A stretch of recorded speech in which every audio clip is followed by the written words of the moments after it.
there's a vibe, I think, around this year. Everybody's always excited this time of year.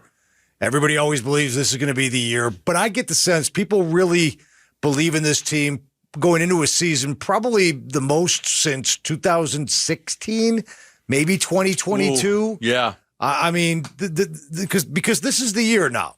This is the year for Monty Ossenfort and Jonathan Gannon. This is year 3 of a rebuild. Like, it shouldn't take 4. So if it's not going to take 4, then it's got to be now, right now in 2025. Yeah, I mean, I understand that. Listen, I don't know that there's a circumstance that would tell me that I want to fire Jonathan Gannon and Monty Ossenfort after this year. Never. If they win 7 or 8 games, I don't think I'm going to be like, oh, we got to fire these. I'm still on board with giving them another year. You would like to see the progression. You would like to see another step. This is a good year. The schedule's kind of breaks your way. It's a pretty easy schedule. So I feel kind of good about their ability to contend for a playoff spot this year and get in. But we'll see. They've had a lot of collapses, and a lot is on Kyler's shoulder to not only take the step himself, but to make everybody around him better, to elevate the play of the guys around him. He needs to do that. I read Jonathan Gannon was a candidate for the hot seat. Not to me. Not to me either. I think if he were to win 7 games and they were to miss the playoffs, he would be on it next year, and I think that would be fair. I mean, it would have to be a total collapse where not only do you lose games, you lose the locker room this year for them to even think about making a change. So I would expect that would be the way it would go.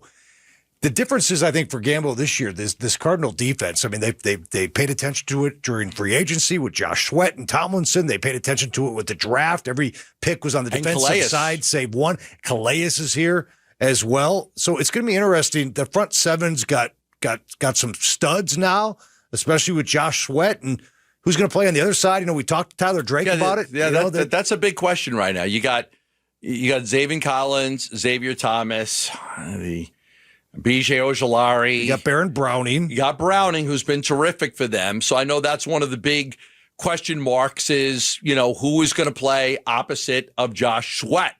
So you want to have a good pass rush.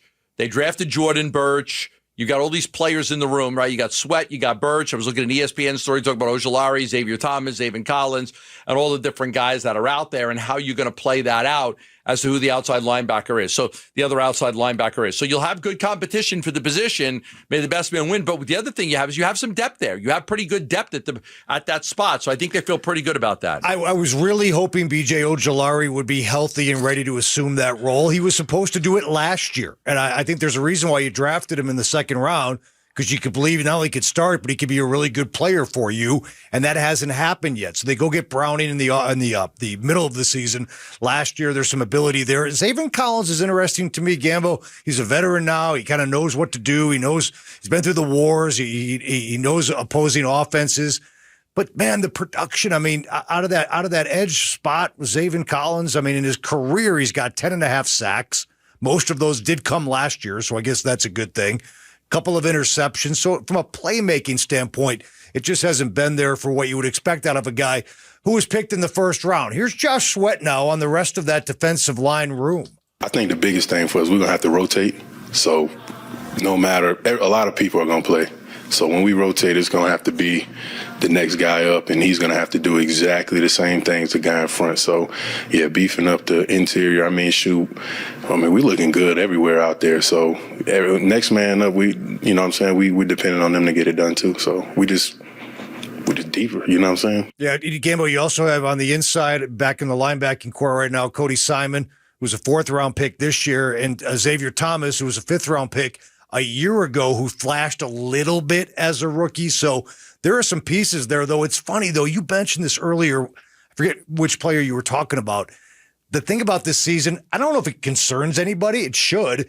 They need a lot of guys to step up, like for this team to kind of get where they want to be. Like there are very few sure things, right? There are very few McBrides and Bakers out there. It's like you need Harrison Jr. to step up. You need Zay Jones to step up. You need Max Melton to step up. You need Michael Wilson to step up. You need Barrett Browning to step up. You know what I mean? Ojolari's been a year now since the injury. It's been over a year, technically. It's a little bit over a year. August 2nd last year toward the ACL.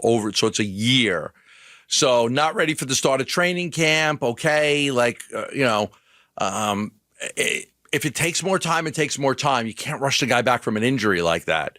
You're hopeful with the ACL injury because I always say this, your DJ Humphries, you get injured in December, you're screwed. You have an injury November, December like that, you're screwed for the next year. You have an injury in August, you start a training camp, you kind of feel like, okay, I can make it back for the start of next year. I can make it back. Somebody gets injured right now. If somebody got injured right now, today, what's today, August 4th. I would expect them back for camp next year. Next year. And Ojulari's not there yet. Right. And Gannon won't commit to when he's going to be back. And, you don't get a whole lot of details about exactly where these guys are at. You just know that they're not back. And I'm just this is why I asked Tyler Drake earlier today on the show. I said, should I be worried about B.J. Ojulari? Only because I know the potential there and the high hopes the organization has for him. And, he kind of said, yeah, I mean, put it this way. If you're not on the field yet in camp, are you going to be out there September 21st chasing around Brock Purdy in week 3?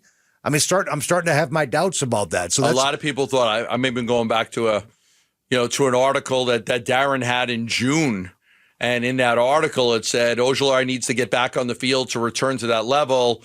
It's unlikely that'll be before training camp, but it's coming. So it was unlikely to be before training camp starts. So, now you just keep this, the kid's got all the talent in the world, but he's got to be healthy. You can't force him back until he's ready. That's the thing. That's why we're even talking about him today, because he's got an unbelievable ceiling. I mean, that's why they picked him in the second round. That's why they expected him to start last year. He can go after the quarterback. He can get there. He can make plays. They haven't had a lot of guys that can make plays out of that position the last few years, certainly not since Chandler Jones was in his heyday here. But now you got Sweat.